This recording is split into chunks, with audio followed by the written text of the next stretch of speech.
Assalamualaikum warahmatullahi wabarakatuh. Bagaimana kabar teman-teman pada hari ini? Semoga selalu dalam keadaan sehat walafiat.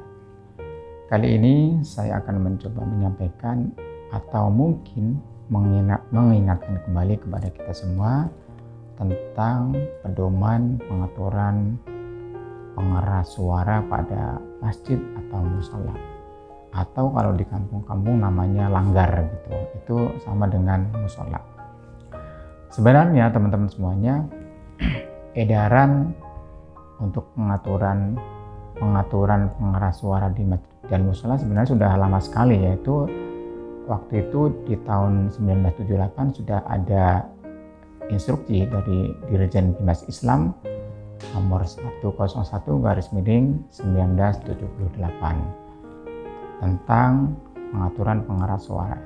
Nah, yang belum lama ini juga kembali ada surat edaran dari Menteri Agama nomor 5 tahun 2022 tentang pedoman pengaturan pengeras suara yang sempat heboh ya.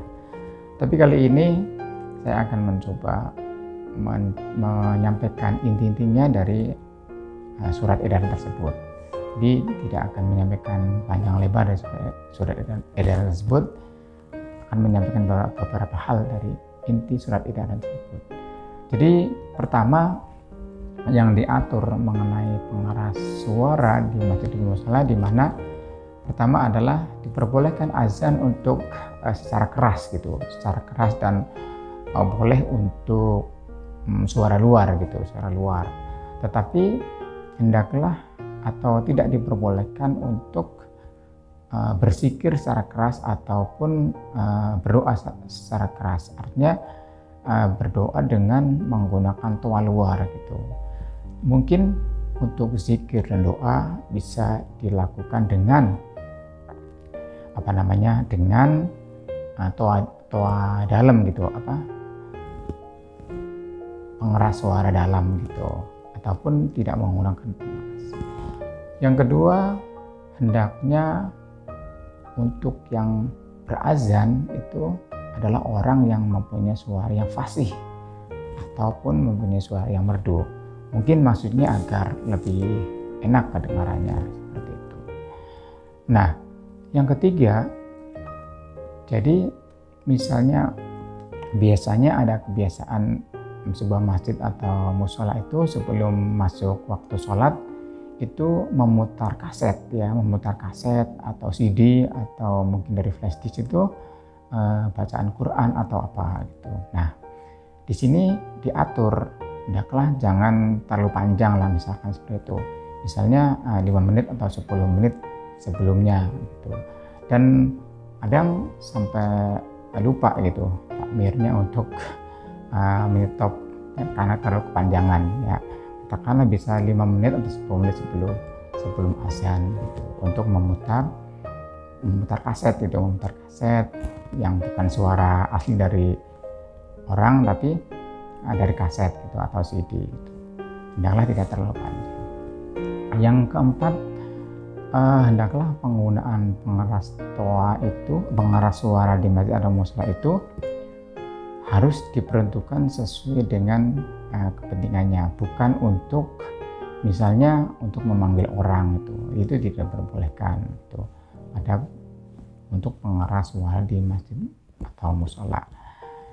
Yang selanjutnya adalah penggunaan pengeras suara ini atau misalkan untuk di kampung-kampung, katakanlah gitu, kampung-kampung menggunakan toa ini itu lebih bebas ya, katakanlah lebih dilonggarkan.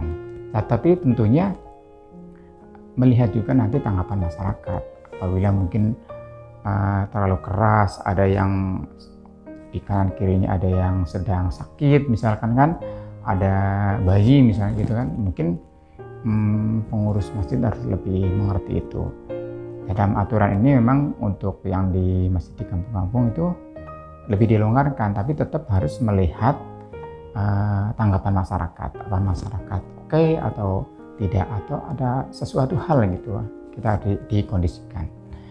Yang terakhir adalah suara dari toa atau suara dari pengeras suara tersebut tidak boleh melebihi dari 100 desibel gitu.